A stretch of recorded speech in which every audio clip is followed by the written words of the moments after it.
So Genesis 10:1 to 11:9, as we find out what happened to Noah and his family after the flood. This is the account of Shem, Ham and Japheth, Noah's sons, who themselves had sons after the flood. The sons of Japheth: Gomer, Magog, Madai, Javan, Tubal, Meshech and Tiras. The sons of Gomer: Ashkenaz, Riphath and Togarmah. The sons of Javan: Elisha, Tarshish, the Kittites and the Rodanites. From these the maritime peoples spread out into their territories by their clans within their nations, each with its own language. The sons of Ham: Cush, Egypt, Put and Canaan. The sons of Cush: Seba, Havilah, Sabta, Rama and Sabtika. The sons of Rama: Sheba and Dedan. Cush was the father of Nimrod, who became a mighty warrior on the earth. He was a mighty hunter before the Lord. That is why it is said, like Nimrod, a mighty hunter before the Lord.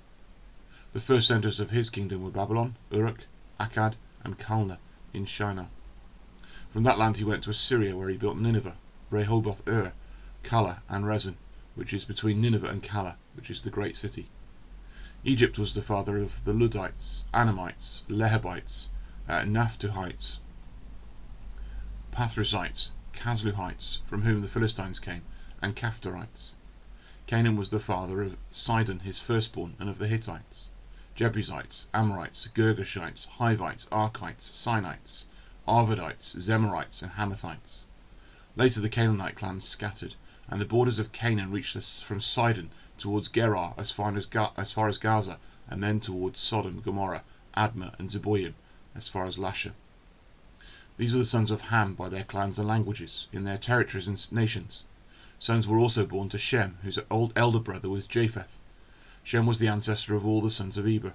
The sons of Shem: Elam, Asher, Arphaxad, Lud and Aram. The sons of Aram: Uz, Hul, Gether and Meshech. Arphaxad was the father of Shelah, and Shelah the father of Eber. Two sons were born to Eber. One was named Peleg, because in his time the earth was divided. His brother was named Joktan. Joktan was the father of Almodad, Sheleph, Hazarmaveth, Jerah, Hadoram, Uzel, Diklah, Obal, Abimael, Sheba, Ophir, Havilah and Jobab. All these were sons of Joktan. The region where they lived stretched from Mesha towards Sephar in the eastern hill country. These are the sons of Shem by their clans and languages, in their territories and nations. These are the clans of Noah's sons, according to their lines of descent within their nations. From these the nations spread out over the earth from the flood. It's not a very inspiring list of names to us. Most of them are unknown. Some of them you think, oh, I recognise that one in the middle of there. What's going on? Well, remember, this is a book initially written, recorded for the people at the time of Moses, in the time that they are transitioning from Egypt to Canaan. And these lists of names and this picture of how from Noah's family clans and nations arrive and spread out over the whole earth. Numbers of those names are nations that are around Israel. So we read of Egypt and Canaan and the Hivites and the Hittites and the Girgashites and all of those. This is helping them to see where they fit in their world, and how it's populated, and how all of what's going on and this transition from Egypt to Canaan is all part of God's story, God's plan, God's unfolding purposes in the world. So here we've got Noah's family having children and children and children, and these nations and clans and groups beginning to emerge. And then we read this: Now the whole world had one language and a common speech. As people moved eastward, they found a plain in Shinar and settled there. They said to each other, "Come, let's make bricks and bake them thoroughly." They used brick instead of stone and bitumen for mortar. Then they said, "Come, let us build ourselves a city with a tower that reaches to the heavens, so that we may make a name for ourselves. Otherwise we will be scattered over the face of the whole earth." But the Lord came down to see the city and the tower the people were building. The Lord said, "If as one people speaking the same language they've begun to do this, then nothing they plan to do will be impossible for them. Come, let us go down and confuse their language so they will not understand each other." So the Lord scattered them from there over all the earth, and they stopped building the city. That is why it's called Babel, because there the Lord confused the language of the whole world. From there the Lord scattered them over the face of the whole earth. It's a fascinating story, isn't it?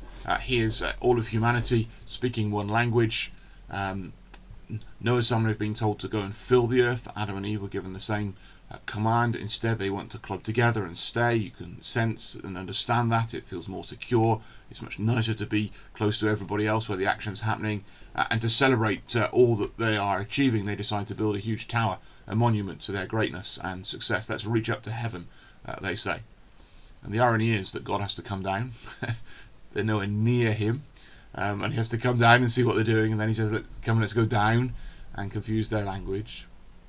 And God is achieving his purposes, and so what does he do? He humbles humanity, shows them that not as great as they think they are, and then confuses their languages, so they have to scatter. They can't live together because it's all a babble. They don't understand what's going on, and so they go their separate ways. And so the nations now, and these groups and families begin to move out across the earth.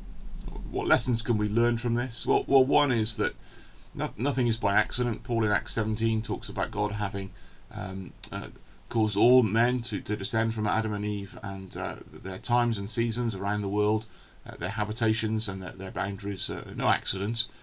They're all part of his purpose and plan, and that's encouraging for us in the changing boundaries and borders of our world, where there's chaos, as governments are toppled, as wars go on. None of this is by accident, and God is still succeeding his plan. There's reassurance there.